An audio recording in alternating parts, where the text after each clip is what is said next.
मंदिर मस्जिद के नाम पर नफरत तब फैलाई जाएगी जब आप शिक्षा का सवाल पूछेंगे, जब आप रोजगार का सवाल पूछेंगे, जब आप पूछेंगे कि किसानों का आय दोगुना कहाँ हुई, जब आप सवाल पूछेंगे कि पेट्रोल 100 रुपया लीटर क्यों हो गया, LPG गैस 1000 रुपये लीटर क्यों हो गई, 5 किलो तुमने यूरिया घटा दी और उसका जो है दाम उतना ही रखा, खेत में जुताई बढ़ गई, सिंचाई बढ़ गई, पढ़ाई बिक गई और उसके बाद कमाई ख़त्म हो गई और अचानक वो लोग कहते हैं कि अभी अयोध्या झांकी है, मथुरा काशी बाकी है।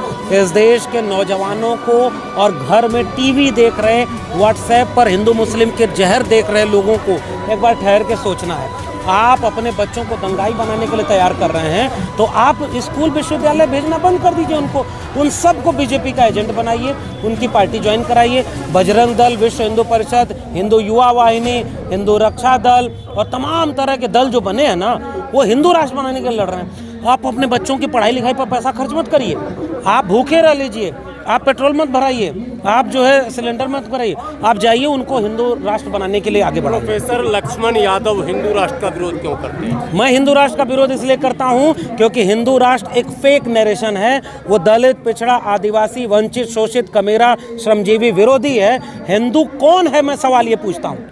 अगर हिंदू ओबीसी थे तो 2019 तक 0 प्रोफेसर देश के केंद्रीय विश्वविद्यालय में ओबीसी के क्यों थे?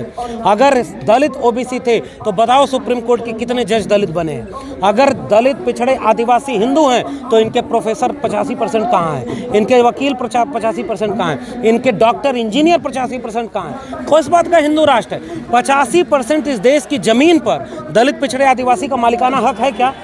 तो अगर सब हिंदू थे तो इनका हक कौन मारा? 15% ब्राह्मण, सवर्ण लोग। और वो 15% लोग अचानक से जब जल जंगल जमीन की बात होती है, शिक्षा रोजगार की बात होती है, नौकरी चाकरी की बात होती है, खेती किसानी की बात होती है, तो उनको हिंदू याद आता है। जब मुसलमान से दंगा कराना हुआ तो तुम हिंदू राष्ट्र बनाओगे? अरे ये संविधान का राष्ट्र है। बाबा साहब अम्बेडकर ने, फूले पेरियार ने इसको एक मुकम्मल राष्ट्र बनाने के लिए एक संविधान दिया है। उसमें सब बराबर के नागरिक हैं। कौन हिंदू, कौन मुसलमान? तुम जाति जनगणना कराओ और जो जातियां पिछड़ गई हैं उनको बराबरी का हक दिलाओ। तुम हिंदू राष्ट्र क्यों बनाना चाहते हो? हिंदू होने का मतलब वर्ण व्यवस्था, हिंदू होने का मतलब जाति व्यवस्था। अभी एक गया है ना इस्लाम से कन्वर्ट होकर के हिंदू में, तो कौन सी जाति में रखे? ब्राह्मण बनाओगे? ये लोग फेक नरेशन चलाते हैं ताकि ये देश बर्बाद हो जाए और ये देश अंबानी अडानी के हाथों बेच दिया जाए, आप उस पर बोल ना पाएँ। आप हिंदू मुस्लिम करते रह जाएं, कब्रिस्तान पाकिस्तान, अब्बा जान और ये सब करते रह जाएं और ये पूरा देश अंबानी अडानी के हाथों बेच करके एक दिन अचानक आपको लगेगा कि आपके शिक्षा, रोजगार सब कुछ बिक गया है। प्राइवेट हाथों के गुलाम आप हैं।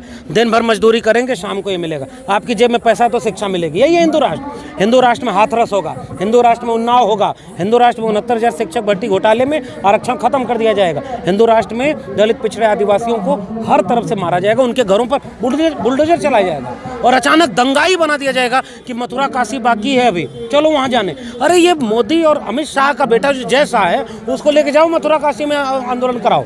मौर्य जी को क्यों आगे बढ़ाया? मौर्य जी को इसलिए आगे बढ़ाया है कि प्रदेश का अध्यक्ष बनाया जाए और उसके बाद उनका दलित पिछड़ों का वोट लेकर के उनको स्टूल दे दिया जाए। पूरे 5 साल में मौर्य जी एक काम अच्छा कर नहीं पाए होंगे। अरे उनको मुख्यमंत्री अपना निजी सचिव तो रखने नहीं दिया।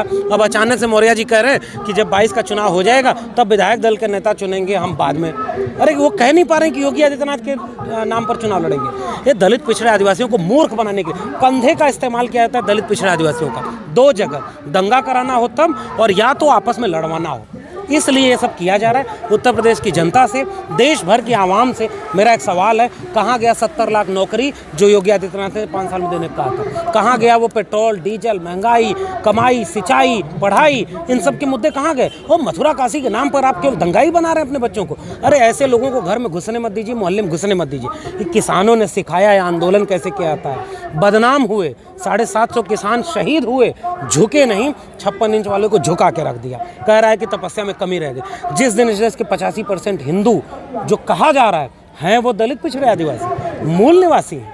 और वो लोग जिस दिन अपने बच्चों के शिक्षा, रोजगार, अपनी महंगाई, अपनी कमाई, अपनी दवाई, अपनी सिंचाई, अपनी पढ़ाई, इसके लिए लड़ने लगेंगे, ये अयोध्या, मथुरा, काशी की बाजार और दुकान बंद हो जाएगी और ये देश बाबा साहब के संविधान वाला भारत बनेगा, न कि गोडसे, गोलवलकर और हेडगवार वाला, ना वीर सावरकर वाला और नाथूराम वाला। ये हिंदू राष्ट्र कभी नहीं बने। और वैसे भी ये हिंदू राष्ट्र कोई बनने वाला नहीं है। ये आपके बच्चों का पीढ़ी बर्बाद कर देंगे और कुछ नहीं करेंगे। ये रहेगा वही, लेकिन जब तक आप समझेंगे तब तक हो सकता है बहुत देर हो जाए और आपके पास कोई बचाने का नहीं।